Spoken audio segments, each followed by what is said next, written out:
ada lagi dikatakan vaksin Nusantara, Ya. Dr. Restuti ya. Vaksin merah putih, Pak. Iya, vaksin merah putih ya. Benar. Jadi ini uji klinis fase 3. Mhm. Ini mau penjelasannya, Dr. Iya. Restuti. Karena ini Benar. banyak kontradiksinya nampaknya sekarang. Iya.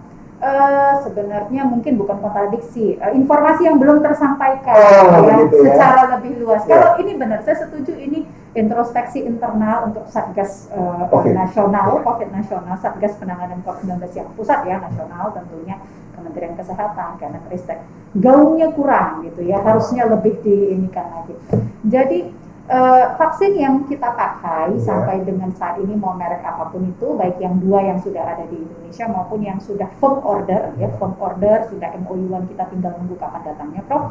Itu masih buatan luar negeri semua, meskipun yang 122.500.000 yang sudah secara di atas kertas sudah janjian dengan Sinovac, dengan Tiongkok, itu yang dikirimkan ke kita adalah bahan baku. Jadi yang beredar bahan baku. Jadi kita udah bisa ngolah sendiri, kita bentuk sendiri. Jadi vaksin yang beredar, para sahabat, yang sekarang untuk tahap 2 ya, untuk lansia dan publik, itu adalah vaksin yang dibuat oleh PT Bio Farma, bahan baku dari Sinovac. Dan jangan takut juga, tadi pagi saya ditelepon ada oleh salah seorang teman sejawat menyatakan, loh kok Bio Farma takut gitu. Oh enggak, itu sudah keluar juga EUA-nya bahwa vaksin Sinovac yang berasal dari bahan baku Sinovac dibuat oleh Bio Farma itu sudah clear. Sudah clear.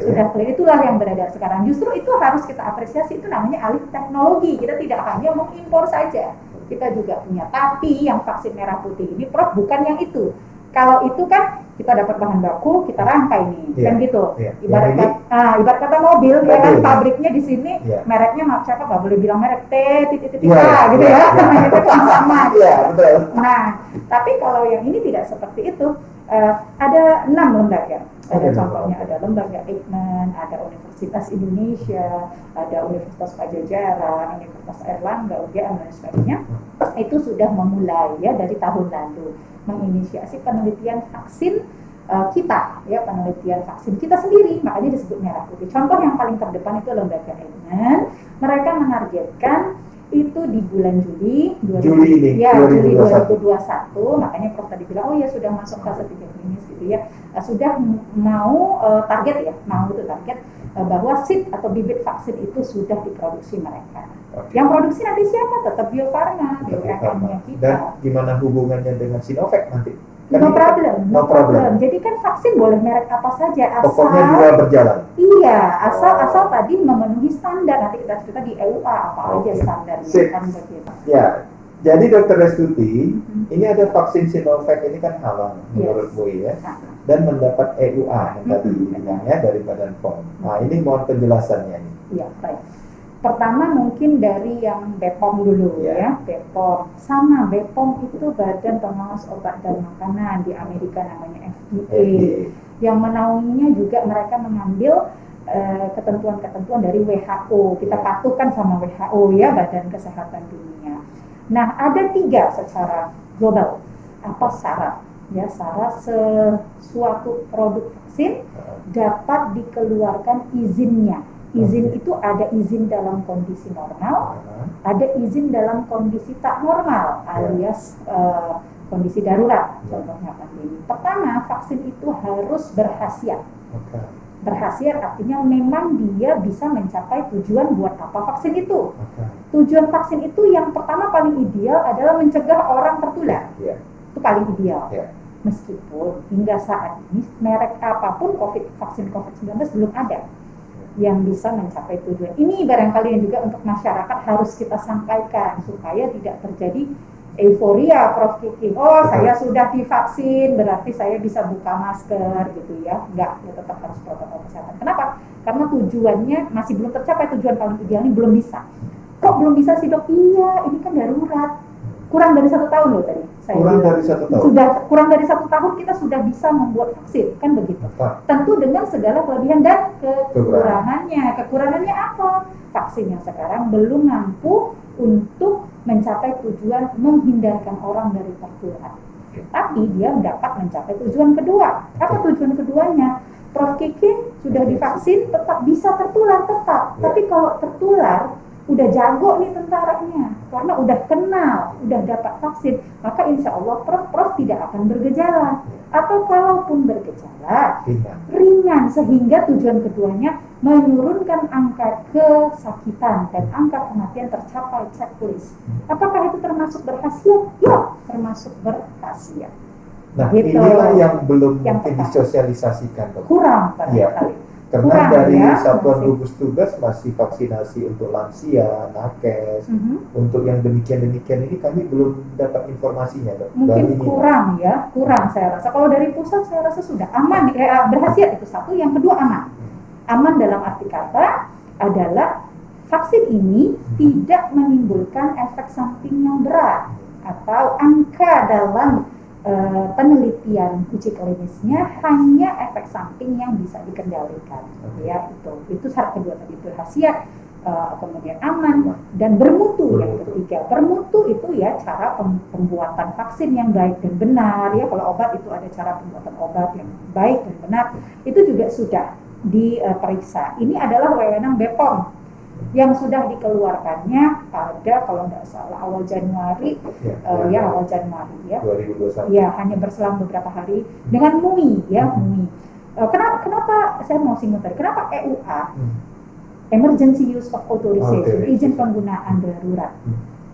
Masyarakat perlu tahu bahwa untuk uji klinis, bukan uji klinis, yang uji suatu vaksin itu mulai dari tes di laboratorium, tes pada hewan, tes pada manusia yang sedikit, tes pada manusia yang agak banyak, dan tes pada manusia yang sangat banyak. Baru terakhir itu tes keamanan. Ada 4 fasenya. Nah, kalau kita pandemi, kita tidak menunggu sampai fase keempat. Kita hanya perlu diperbolehkan bahasanya oleh WHO sampai dengan fase 3. Yang penting fase 3 keluar apakah dia aman, berapa efikasinya, apakah efikasinya di atas standar, yaitu di atas 50%, bermutukah? Ya udah. Jadi kalau dia sudah berkhasiat, dia sudah aman, dia bermutu, silahkan negara manapun keluar. Karena untuk menyelamatkan nyawa, kan begitu. Jadi ini sudah checklist nggak? Yang 3 ini sudah checklist. Barulah syarat berikutnya, karena Indonesia adalah negara dengan berpopulasi muslim terbesar, maka syarat tambahannya kan halal ya Prof ya. Sudah juga dari mana? Apakah negara? Tidak. MUI, LPPOM MUI yang ikut langsung ke Tiongkok pada saat itu ke pabriknya beberapa kali kita lihat. Kalau sama Menkes. Iya, sama Menkes, sama Menlu semua beberapa kali bolak-balik ya. Kemudian dinyatakanlah oleh LPPOM MUI yang kemudian dikeluarkan dalam bentuk fatwa, bunyinya jelas 2 kata, suci dan halal.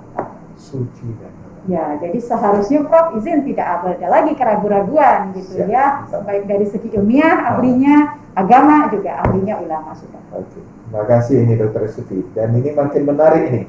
Nah, sekarang mohon penjelasan juga Dr. Restuti, jumlah dosis vaksin yang akan diberikan.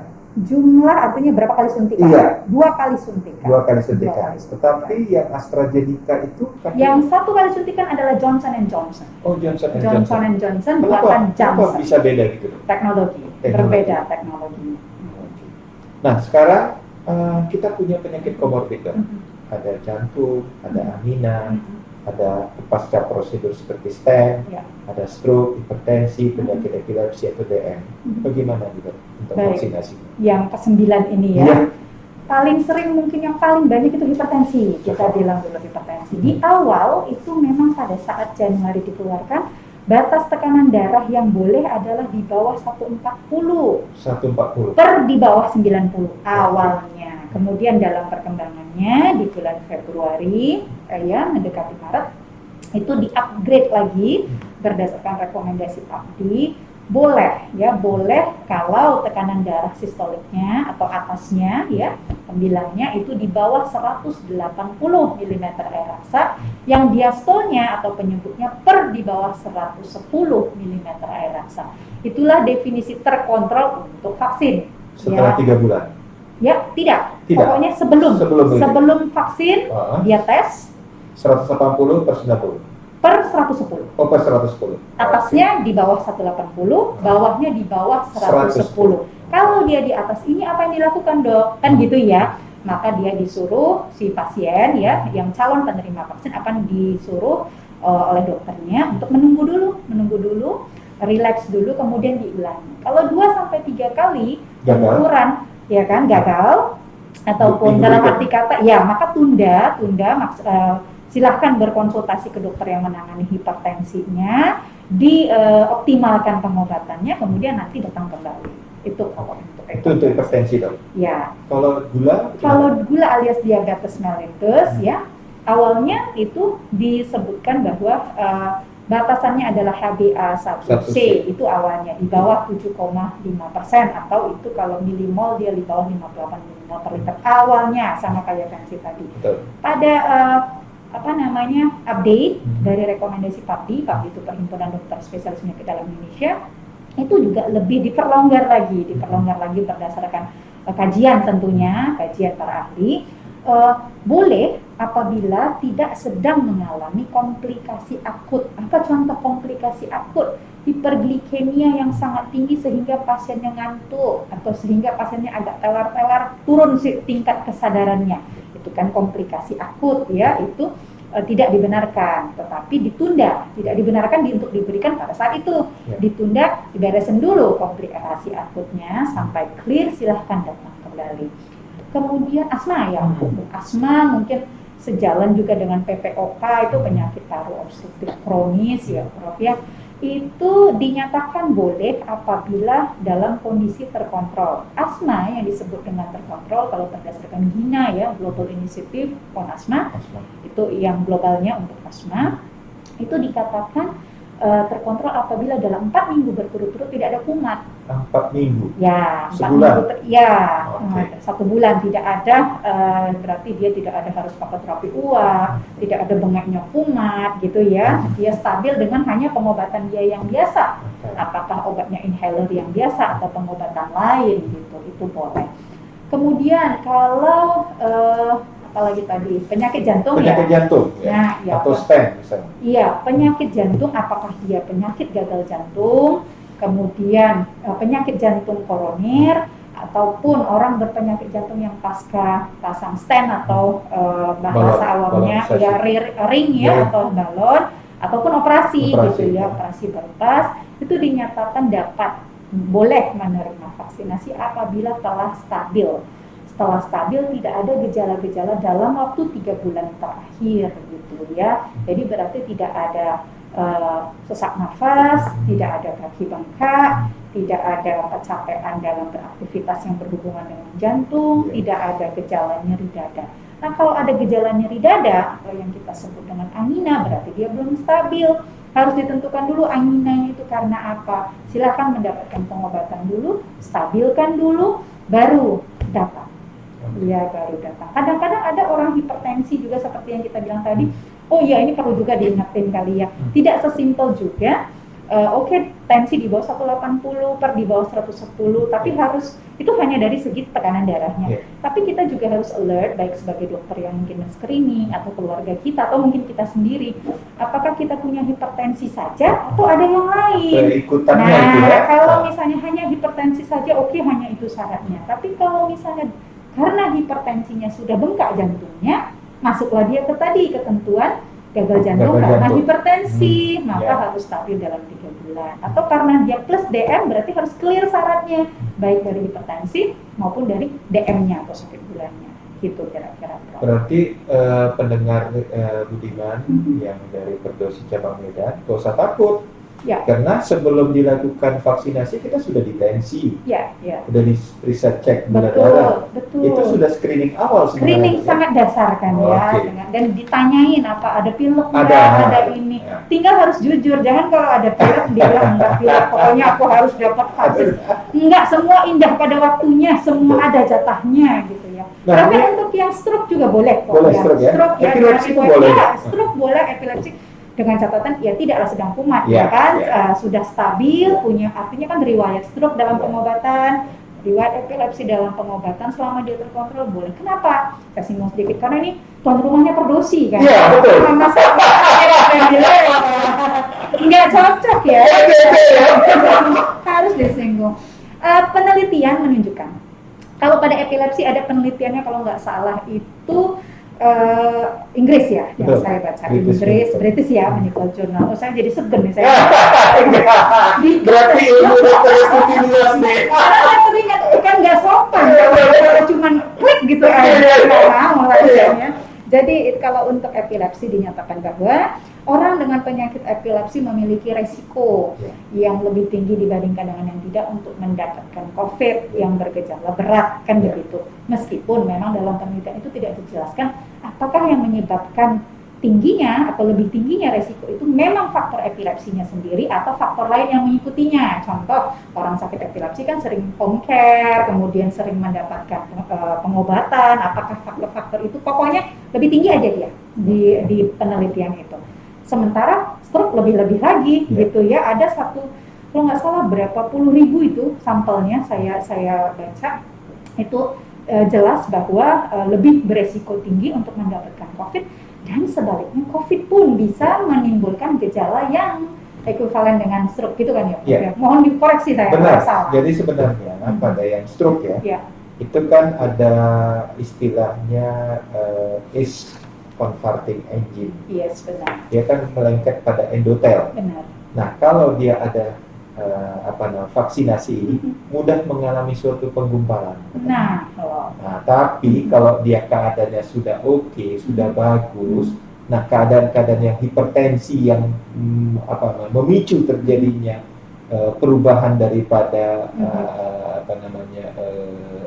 antigennya tadi di dalam pembuluh darah itu tak apa-apa. Oke. Nah, itulah dia yang dikatakan pada fase keadaan yang sudah membaik ya.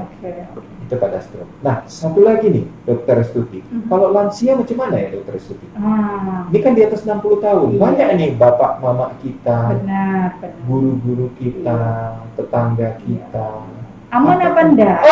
Ya, baik. Apakah yang kata kuncinya ini? Kata kuncinya.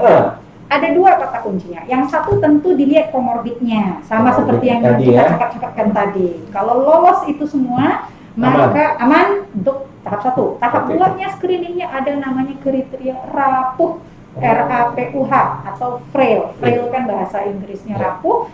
Kita terjemahkan itu rapuh, kita urai dulu. R itu resistance. Resistant artinya akan ditanyakan nanti bapak atau ibu bisa naik tangga 10 anak tangga enggak? Nah, kalau jawabannya iya skornya sekian, jawabannya tidak skornya sekian. Ada ya. Kemudian yang kedua A. A itu activity atau aktivitas yang dilihat adalah kelelahan, Prof. Kelelahan juga ya. Kelelahan. Apakah dalam belakangan ini ada sering kelelahan? Kalau ada seberapa sering? Begitu-begitu. Ada 4 tingkatannya di scoring. Kemudian yang ketiga P, penyakit. Penyakit itu ada 11 penyakit komorbid yang penting, termasuk yang 9 yang kita bilang tadi lah, termasuk beberapa ya. Tadi dari 9 itu ada seperti hipertensi, diabetes, asma, ditanyain ada apa enggak dari daftar 11 komorbid. Kalau lansia tadi punya di atas 4, berarti skornya akan bertambah besar. Gitu ya. Kemudian usaha berjalan atau ambulatory bahasa Inggrisnya. Akan ditanya lagi sama dokter atau petugas screeningnya, Bapak Ibu kuat nggak berjalan sekitar 100-200 meter? 100-200 meter. Baik sendiri atau langsung ketawa.